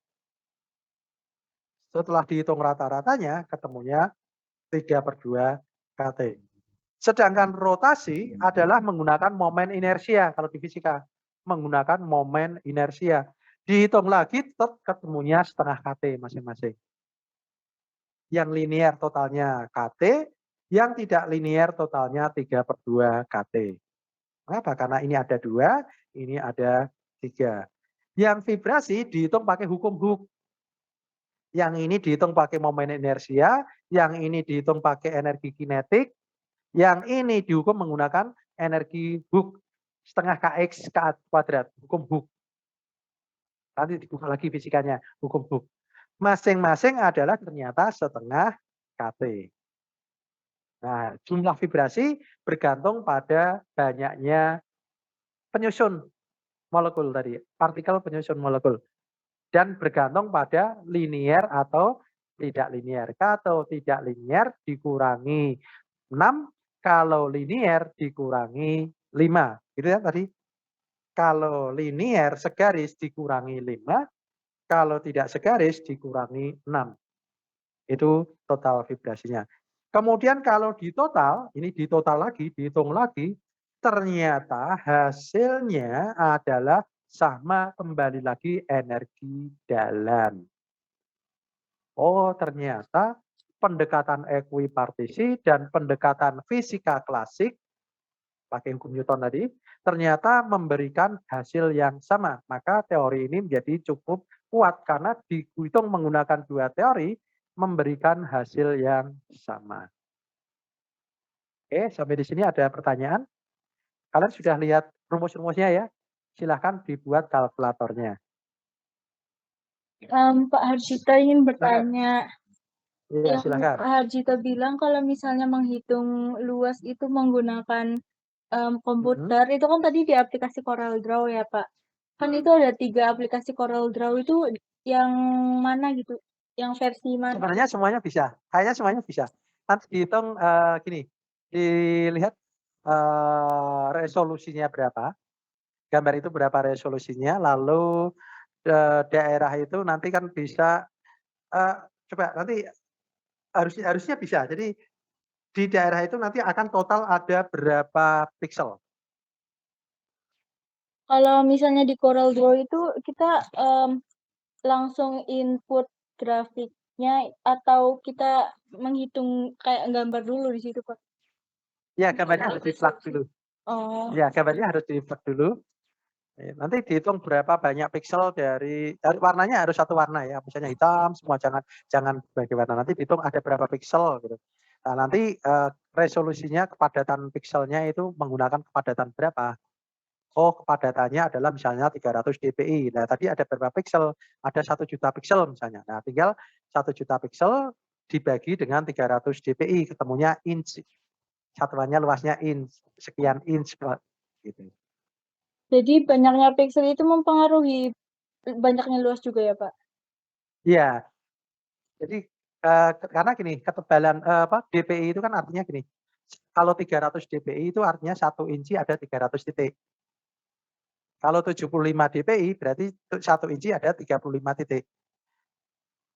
75 titik. Jadi kalau ada 75 titik dengan ada 300 titik pasti garisnya lebih jelas 300 dpi. Benar ya? Jarak titik-titiknya makin dekat. Karena makin dekat itu makin terlihat seperti nyambung gitu. Maka gradasi warna, gradasi garis itu makin lebih jelas. Kalau gambar kita perbesar kan jadinya kotak-kotak ya. Pernah gambar enggak pakai Photoshop? Kalau kita gedekan perbesar hanya kotak-kotak kan? Nah, itu namanya piksel. Satu kotak itu namanya 1 piksel. Nah, Oh itu iya pernah kotaknya. lihat Pak. Ya, itu namanya Ya, piksel. Pak, terima Nah, nanti berapa piksel gitu. Itu dihitung. Nah, kalau ngitung manual kan susah ya. Kalau komputer pasti sudah punya tahu hitungannya. Itu biasanya sudah ada. Ya tidak harus CorelDRAW sih, sebenarnya aplikasi gambar bisa dilakukan. Izin Tapi bertanya Pak, tentunya, ya silahkan. maaf Pak memotong. Ini Pak, tentang CorelDRAW tadi kan untuk menghitung luas atau banyak piksel begitu ya Pak. Nah, tadi ada tiga grafik kalau tidak salah Pak. Nah, yang terakhir itu kan yang paling mudah digunakan Pak. Itu berarti kalau nggak usah pakai aplikasi itu Pak, apakah bisa pakai Bisa. ya? Bisa. Nah, bisa contohnya pakai Origin. Itu yang sering dipakai di kimia namanya Origin. Origin. Orang kimia harus tahu Origin. Tapi kalau kalian kan pendidikan kimia ya, maka kalau orang pendidikan kimia jarang. Tapi kalau yang kimia, jurusan kimia, prodi kimia wajib Origin. Sebenarnya hampir mirip dengan Excel sih, tapi Origin itu bisa untuk redraw. Redraw itu menggambar ulang. Jadi dari gambar sebelumnya yang gambar cetakan bisa digambar ulang sehingga hasilnya nanti grafik diketahui fungsinya, maka nanti ketemu. Luasnya juga bisa ketemu, panjangnya ketemu gitu. Ya sebenarnya dasarnya ya tadi cuma di Origin itu sudah diprogram. Kalau kita pakai Photoshop, Corel kan kita manual. Karena memang Photoshop bukan untuk keperluan menghitung, tapi untuk keperluan seni kan. Nah, kalau kita pengen yang lebih canggih ya yang memang untuk keperluan itu ya softwarenya tentunya lebih tepat kalau pakai Origin. Tadi saya hanya mengilustrasikan saja. Tapi pendidikan kimia tidak wajib, tenang aja, tidak wajib. Tapi kalau mau belajar tidak apa-apa, boleh. Yang penting ini, kalau kalian yang penting adalah membuat kalkulator Excel tadi. Itu yang penting. Silahkan dibuat kalkulatornya untuk mulai topik 1, topik 2, dan topik 3. Setiap ada rumus buat kalkulatornya ya. Setiap ada rumus buat kalkulatornya. Entah itu ditanyakan V-nya, entah ditanyakan T-nya, entah ditanyakan mol-nya. Pokoknya ada rumusnya, tinggal nanti kalau kita butuh, tinggal masukkan angka klik ketemu jawabannya. Ini cepat. Karena sudah diprogram. Itu namanya sebenarnya memprogram. Ada lagi pertanyaan?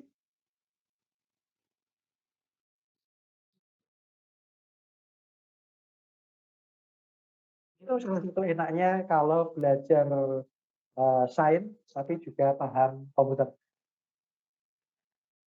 Sehingga kita bisa memanfaatkan pengetahuan kita mengenai komputer untuk membantu kita menyelesaikan sains.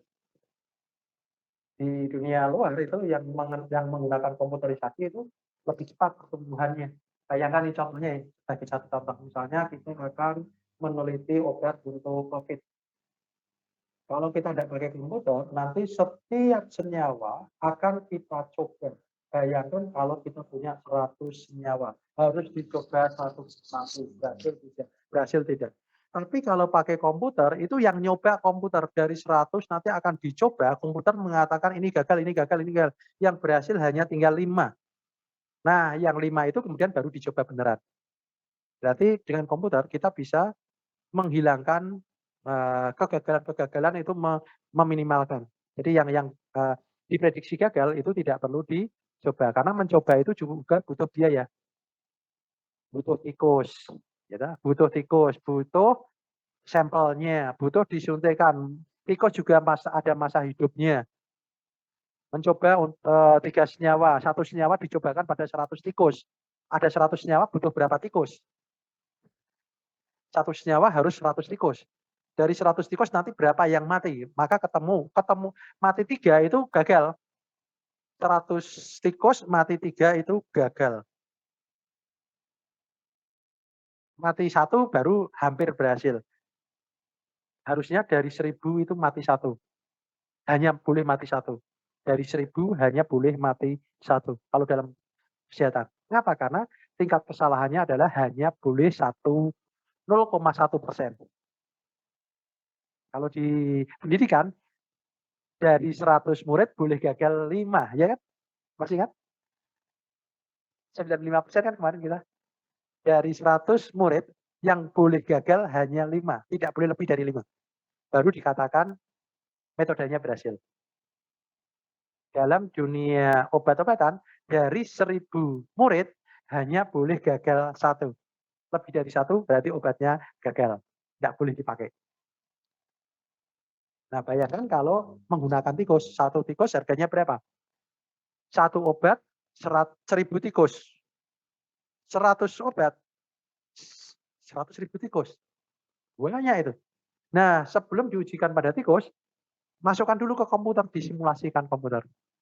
Nanti komputer mengatakan yang memiliki keberhasilan tinggi adalah obat ini. Baru itu yang dicoba. Maka jumlah tikusnya menjadi lebih sedikit. Coba kalian sesekali lihat film-film dokumenter kayak gitu. Enak, menambah wawasan kita. Saya lebih suka nonton itu seperti National Geographic, kemudian apa ya?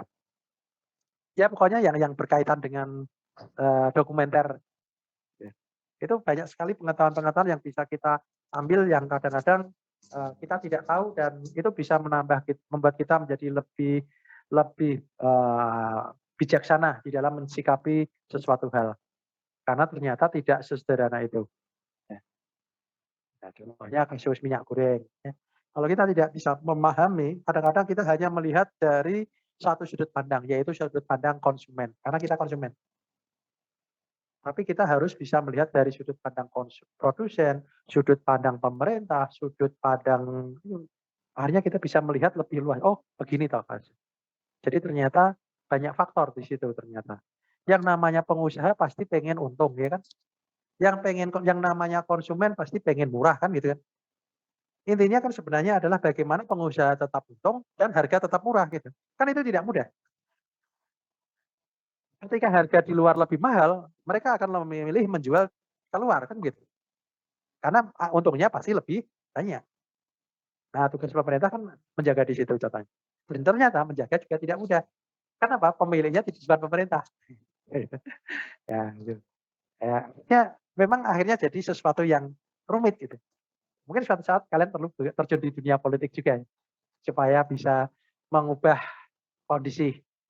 Siapa tahu di antara sekian orang itu masa nggak ada yang terjun di politik. Nah, kalau terjun di politik, yang penting adalah ini selalu mencoba memahami dari berbagai sudut pandang. Misalnya saya tidak boleh hanya melihat dari sudut pandang dosen. Saya harus melihat dari sudut pandang mahasiswa. Jika saya mahasiswanya diajar dengan cara begini, saya merasa nyaman tidak? Itu contohnya. Jangan hanya melihat dari sudut dosen dan mahasiswa, dilihat dari sudut pandang pejabat. Kalau pejabat melihat saya ngajar kayak gini, kira-kira rasanya gimana? Kalau saya sebagai pejabat melihat, nah gitu. Jadi akhirnya kita bisa melihat dari berbagai sudut pandang. Itu akan membuat kita menjadi lebih bijaksana. Tidak mudah untuk, wah ini pejabatnya nggak oh ini mahasiswanya nggak memperhatikan. Mahasiswanya itu memang dablek-dablek. Ini dosennya nggak benar ngajarnya. Kan kita harus melihat dari berbagai aspek. Oh ternyata, mengapa mahasiswa saya ngantuk? Oh ternyata ngajarnya siang. Ternyata sampai sekian jam nggak selesai, sudah 2 jam lebih kok nggak selesai, pantesan ngantuk. Ya kan itu ya. Nah itu kalau kita tidak mencoba melihat dari berbagai aspek, kita akan biasanya kita akan terperangkap pada sudut pandang kita sendiri dan itu kita menjadi kurang bijaksana dalam mensikapi sesuatu. Oke, kira-kira gitu. Ada pertanyaan lagi? Cukup? Jadi kalau tidak ada pertanyaan yang lain, untuk hari ini saya anggap semuanya hadir karena tadi saya ada gangguan kesehatan. Sebenarnya kejadiannya kemarin itu saya habis ngajar, kemudian setelah itu bimbingan skripsi, jadi jedanya pendek, saya tidak sempat makan. Dan mungkin karena faktor kelelahan akhirnya saya makan itu jam 2:30 makan siang, terus mah. Nah, mahnya sakit banget, tadi pagi juga masih terasa, maka tadi daripada saya mengajar dengan kondisi yang tidak bagus, maka saya berharap jam 1 itu sudah lebih baik dan ternyata memang sudah mendingan, sudah bisa tertawa gitu ya. Kalau saya mengajar dalam kondisi tidak baik, pasti juga nanti tidak baik juga. Menerima tidak baik, saya sendiri nanti juga malah merasa tidak nyaman. Loh kok dari saya wis keroyok-royok, susah payah dalam keadaan sakit mengajar kok yang tidak memperhatikan, nanti sakit hati malah gitu ya. Kadang-kadang kan gitu. Sebenarnya kan diri kita sendiri yang menyebabkan merasa kurang nyaman.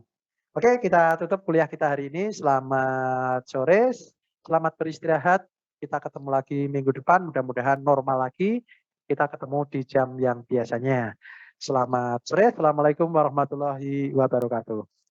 Waalaikumsalam warahmatullahi wabarakatuh. Bapak.